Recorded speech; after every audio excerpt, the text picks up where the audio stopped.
എന്തെങ്കിലും ഉപകാരം ഖബറിൽ ചോദിക്കും. ഇതൊക്കെ ദുനിയാവിന്റെ നേട്ടങ്ങൾക്ക് വേണ്ടി, ദുനിയാവിന്റെ ആഗ്രഹങ്ങൾക്ക് വേണ്ടിയിട്ടാണ്. പക്ഷേ ഈ ദുനിയാവിന്റെ ആഗ്രഹം കിട്ടുന്നതോടൊപ്പം ആത്മീയമായ ഇൽമും കൂടി നിറസാന്നിധ്യമായി കൊണ്ടു നടന്നാൽ മരണത്തോടുകൂടി ഈ ഡിഗ്രികളൊക്കെ ഇവിടെ അവസാനിക്കുന്നു. ഇനി തുടർച്ചുള്ള സമയത്ത് ഈ പഠിക്കപ്പെട്ട അള്ളാന്റെ ദീനാണ് ഇനി മുതൽ മരണം മുതൽ ആവശ്യം വരുന്നത്. മരണത്തിന്റെ സമയത്ത് ദാഹം ഏറ്റവും കൂടുതൽ ഉണ്ടാകുന്ന സമയമാണ് സക്കറാത്തിന്റെ സമയം, റൂഹ് പിടിക്കുന്ന സമയം. ഈ റൂഹ് പിടിക്കുന്ന സമയത്ത് തൊണ്ടക്കുടി ഇങ്ങനെ വരണ്ടു പോകും. ആ സമയത്ത് ഇബ്ലീസ് വെള്ളം കൊണ്ടുവരുന്ന സമയം അല്ലാഹുവിന്റെ ഹബീബ് പഠിപ്പിക്കുന്നുണ്ട്. ഇബ്ലീസ് ഒരു കൂസ് നിറച്ച് വെള്ളം കൊണ്ടുവരും. അത് അത്യാഗ്രഹത്തോട് വാങ്ങി കുടിക്കാൻ പാടില്ല.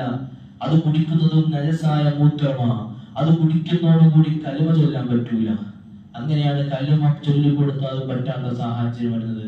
ഇത് ദീന് പഠിക്കുന്ന മദ്രസയിലേക്ക് കിട്ടും, ഡിഗ്രിയിൽ കിട്ടൂല. അവിടെ പഠിച്ച A-ഉം B² ഹോൾ സ്ക്വയറും സമാന്തര ശ്രേണികളും ബിംബങ്ങളും വശാംശവും രേഖാംശവും അടക്കം എല്ലാ ആർട്ടിക്കിളും പ്രിൻസിപ്പിൾസും എല്ലാം ദുനിയാവിന് വേണ്ടിയിട്ടാണ്, നമുക്കിവിടെ ജീവിക്കാൻ വേണ്ടിയിട്ടാണ്. അത് വേണ്ടെന്നും പറയുന്നില്ല, അതും വേണം.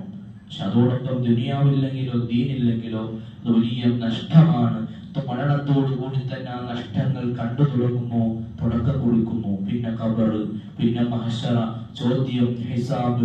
ഇവിടെയൊന്നും ഈ പറഞ്ഞ ഡിഗ്രി ഒന്നും നമ്മുടെ മക്കൾക്ക് വരില്ല ദുനിയാവിന്റെ ഇൽമു കൊടുക്കാതെ. അതുകൊണ്ട് രണ്ടു രൂപത്തിൽ മക്കളെ വളർത്തണം. നല്ല ക്വാളിഫിക്കേഷൻ കൂടി നടത്തണം. മക്കളെ കൊണ്ട് അഭിമാനിക്കുന്ന മാതാപിതാക്കളാണോ. അള്ളാഹു നമുക്ക് നന്മ നൽകി അനുഗ്രഹിക്കുമാറാകട്ടെ. നല്ലത് ചെയ്യാൻ അല്ലാഹു സുബ്ഹാനഹു വ തആല അവന്റെ ഔദാര്യം കൊണ്ട് നമുക്ക് കനിവ് നൽകി അനുഗ്രഹിക്കുമാറാകട്ടെ. അതുകൊണ്ട് പ്രിയപ്പെട്ടവരെ, സ്കൂളുകളും മറ്റും ഓപ്പൺ ചെയ്യുന്ന സമയത്ത് മക്കളോടൊക്കെ ആലോചിച്ച്, മക്കളുടെ ആഗ്രഹങ്ങൾക്ക് ചോദിച്ച്, അവരുടെ പഠനങ്ങൾക്ക് മനസ്സിലാക്കി എല്ലാ പ്ലാനിങ്ങോട് കൂടി വേണം മക്കളെ തുടർന്ന് പഠിപ്പിക്കാൻ നമ്മൾ ചെയ്യേണ്ടത്. അള്ളാഹു അതാണ് ഖുർആനിൽ കൂടി പഠിപ്പിച്ചത്. ഏതൊരു കാര്യം വേണമെങ്കിലും ചെയ്യണമെങ്കിലും നിങ്ങൾ കാര്യങ്ങൾ മുശാവറ ചെയ്യണം. കാര്യങ്ങൾ കൂടി എന്ന് ആലോചന നടത്തണം, പ്ലാനിങ് ചെയ്യണം. അത് കുടുംബത്തിനും വേണം.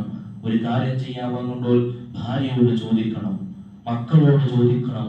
ഒരുമിച്ചിരുന്ന് ആലോചിച്ചതിന് ശേഷമാണ് ഒരു കാര്യം ഡിസൈൻ ചെയ്ത് ഫൈനൽ ചെയ്യേണ്ടത്. സ്വന്തം ഇഷ്ടത്തിൽ